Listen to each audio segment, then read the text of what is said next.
I'm Steve Slater, Chief Executive of the Light Aircraft Association, and Hughes will be filling in some detail at the end of my little brief spiel. And Alan Twigg also, who is an aircraft builder, a pilot, and also he represents UK air sports within the international world body, the FAI. We'll talk about that a little bit later. But first of all, the Light Aircraft Association. We are basically an organisation for flying for fun. We are involved with home-built aircraft, we're involved with restoring vintage aircraft. We have over 7,800 members, and we actually look after, on behalf of the UK Civil Aviation Authority, they delegate effectively the MOTs and the engineering oversight for around about 4,000 aircraft or projects that are in build. 2,688 aircraft as of yesterday afternoon effectively have MOTs that we oversee. So it's actually a very big fleet. In fact, if you add all the airline fleet together, and all the Air Force, and all the Navy, and all the Army aircraft, they still don't add up to the number of aircraft that we look after. So we're the biggest Air Force in the UK. It's quite a varied Air Force as well. I'm just hoping this will respond. We look after everything from vintage biplanes through to state-of-the-art home-built aircraft. And you can see there these days a kit aircraft is quite a complex thing, but it's actually very straightforward to build. In the old days, when people built things like the little Curry-Watt biplane, you literally started off with a set of drawings, some glue, and a visit to your local timber merchants. And most recently, we've also taken on the oversight of the UK gyroplane fleet. These are the aircraft that grew out of the old James Bond gyrocopter, for those of us who are old enough to remember it.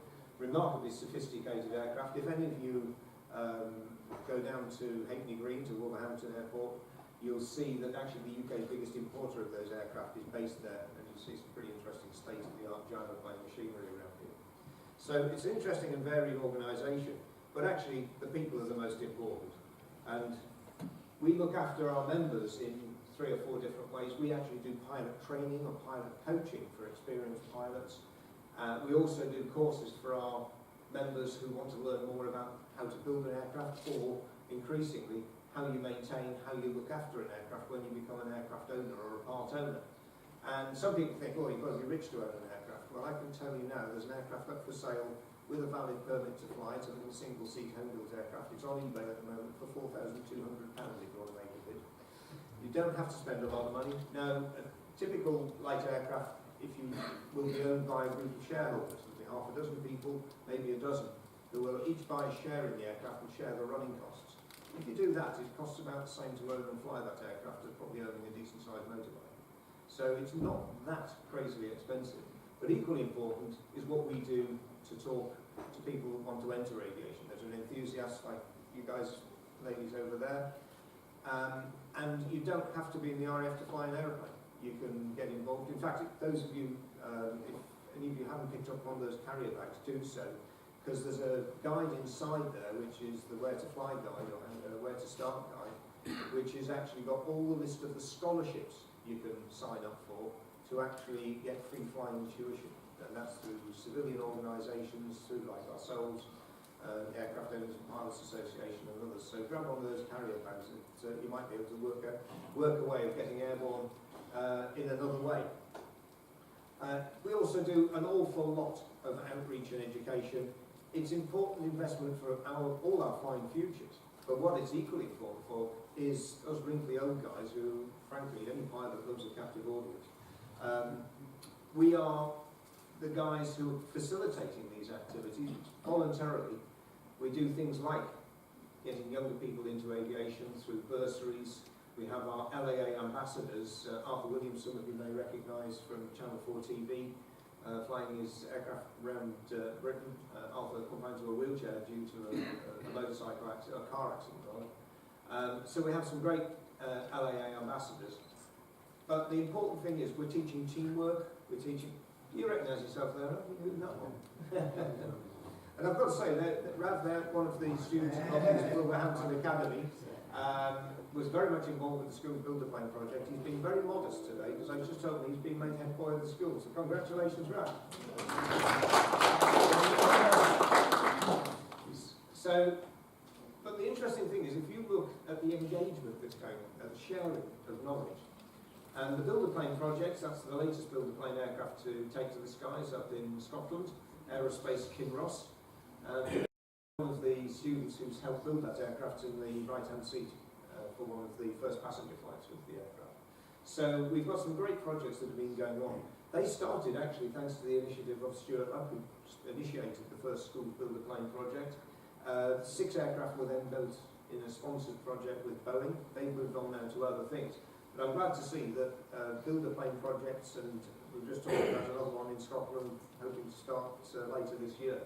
These builder plane projects are continuing, and it's what was created, the legacy is continuing to build these aircraft and get young people involved in flying, but not only the young people involved in flying, it's the rest of our aviation community passing on the information and knowledge. One thing we do with the Light Aircraft Association, and Hughes has been very much involved in this as well, is helping create airfield adventure days. So what we do is literally invite people onto an airfield, and I know Stuart Darby, who's from the local Wolverhampton strut, the West Midlands strut, and 1 or 2 other people maybe could actually look at developing this still further. I know Stuart's already got this initiative in place, where we'll be inviting young people from scout groups, schools, etc., just to get behind the fence. One of the big problems when you go to an airport these days is you can't get anywhere near an aeroplane.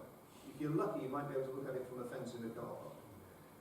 What we want to try and do is get people up close to have a look at how something like a helicopter is maintained before it goes out and does its line checking work, looking at micronized aircraft, flying radio control model aircraft. Now, radio control clubs these days, a lot of them train radio control model aircraft pilots using a dual control system on their radio controls.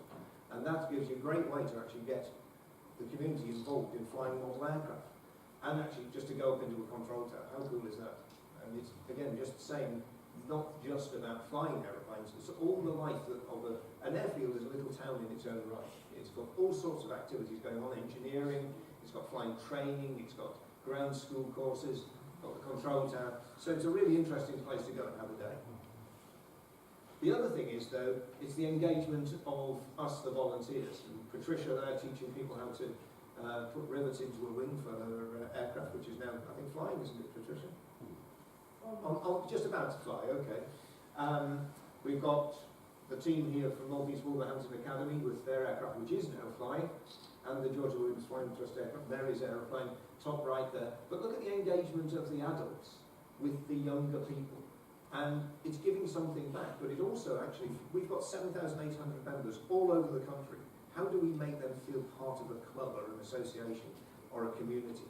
And actually, giving something back like this makes a real difference. Gentleman on the top left there, chatting to the Air Scouts, very quiet, doesn't say anything about himself. He's just retired as one of the most senior air marshals in the Royal Air Force. And yet he was there just having a day as a volunteer talking about restoring vintage aircraft. One of the other main things, though, that we've been doing over the last 3 years now is an International Aviation Art Contest. There's a presentation out on the table just outside of it. Go and have a look at that a little bit later. It's been a great way of getting young people to have a reason to get up to aircraft, to take an interest in aircraft. And Anne Hughes has been the linchpin of that, so I'm going to leave it to Anne to talk a little bit more about it. Good morning, everybody. So you can see from that one that we have a busy time. The top left one there is at Farnborough Air Show, and then there's one at Shuttleworth underneath that, and on the right hand side you can see some of the prizes that we award our winners of the competition. So what is the competition? 30 years ago the Fédération Aéronautique Internationale set up a competition for aviation art across the world. And they had entries, thousands and thousands of entries from countries across the world. But there was one country missing, the UK. And there were 1 or 2 attempts to get a UK competition going, but it just didn't sort of happen. So 3 years ago, I met Alan, and in conversation he was telling me this. And we said, well, okay, we're going to have a go. We're going to try and set this up in a different way. And so we have, with the LAA, facilitating the competition for the UK. So what we've done now is to set up a competition for the UK that feeds into the international competition. And that was what the problem was. There wasn't a UK competition to do that. one of the ways that we do that is to have some of the YESflyers come to Western and have an Aviation Art Day with us. And you can see that they're getting on with it. They're preparing the pieces of work that they're going to submit to the competition. Those that win, as I say, they got the prizes that you saw there. There's also now a prize of a flight in a light aircraft, and they get their names in print in Pilot magazine, and they're the winners from our competition last year, and all of the winners got a copy of Pilot magazine with their names in, which is quite something and exciting. And also, the winners got an opportunity to go to the Guild of Aviation Artists exhibition in the Mall in London, and there they met the chairman of the Guild, and they showed him their pictures. And if you've ever been to that exhibition, there's some absolutely stunning pictures from those very talented artists from the Guild of Aviation Artists. So that was a real privilege for us, and some of those artists are working with us on the days as a volunteer to help with what we're doing. And just we arranged for them a very special fly past. They saw 100 aircraft fly over, all to do with the Light Aircraft Association, not. And so it just so happened that that was the day they were in London, so it was a very special event for all of us, and we'll never forget that. So here we are at Shuttleworth, and thanks to Matthew for inviting us there. We set 2 tables up, and we give the kids, as you've seen out there, the easels. We put some blank paper on, we put out some crayons and some pencils, and the kids come to us and say, "Can we draw a picture?" We go, "Yes." And then we tell them what the title of the competition is, so they know what roughly to do, and then they just get involved. There we are at Farnborough Air Show, we're just inside the marquee there, and outside there's an air show. What are the kids doing? They are totally absorbed in drawing their pictures. And Mum and Dad are saying, "Can you come out?" "No, drawing a picture." You know, kids are enjoying it. And some of those pictures arrived on our desk for as entries into the competition. We have our judging day, and Steve's one of our judges, along with Philip Whiteman, the editor of Pilot magazine, and also there you'll see the chairman of the Guild of Aviation Artists. And these are our prize-winning pictures for this year. These we have sent now to Switzerland, and I'm just going to introduce Ramon and Alan Twigg, and Alan is going to say what happens to those pictures when they get to Switzerland to join in the international competition. Good morning again, everybody. I've got the pleasure of going on the 1st of May to Switzerland to a conference where we talk about the education side of aviation. So I will be comparing with all of the other national aero clubs what we do for education in this country. So I want all of your input, please. They are fascinated by how much we do with not a lot of state sponsorship, I have to say. So we'll have that day's conference, and then the next day, the most pleasurable thing is to judge the International Art Contest. Some of the state sponsorship for Turkey, for instance, the schools are required to do a picture. I get 8,000 entries from Turkey. It's phenomenal. China, Russia, America, huge amounts of entries. But still, it's only 3 in each group that makes it, so these pictures have got a chance in the international contest. And please encourage everyone to get involved. Okay, thank you very much. And in order to encourage you to get involved, what we've done is to produce an information pack this year. And all you need to do is to think, okay, what's the activity I'm involved in? What am I setting up this time? Is it an LAA Strut Day or something like that? Or is it some other event that you're going to? Perhaps it's an air show. What you need is a couple of tables, a couple of easels, a set some paper, some very cheap wax crayons, whatever it is. And then you can set it up and just watch what happens. It's huge fun. But you need 1 or 2 volunteers, obviously, to come along and just oversee what's happening. You have parental support, because obviously the parents have brought the kids to the events. There's no problems about anything like that at all. And in the next, on the 2nd of May, we'll be getting the title for the new competition. And then we run that until the 31st of January next year, collecting those entries, and then we go through the whole process again of judging. So what we've done there is put a little pack together with that, and to outline you the information, give you contact numbers and contact addresses. And what I would like you to do, if you'd like one of these, is to come and talk to me. and we'll make sure that we send all the up-to-date information to you as soon as we get it, so that you can then be one of the people that enjoys this, being part of this particular competition, not just for the LAA, not just for aviation, but for the UK as well. As far as I'm concerned, it's another way. It's another way that we can get interest in aviation. Some of those kids will be sat there drawing a picture. They're maybe 3, 4, 5 years old. In 30 years' time, they might still be able to tell you, especially if they submitted that picture for the competition, what that picture was. You'll be able to remember some of the pictures you did when you were a kid that you were proud of.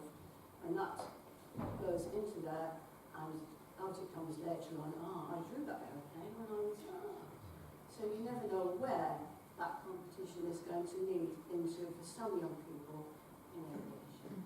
So thank you very much.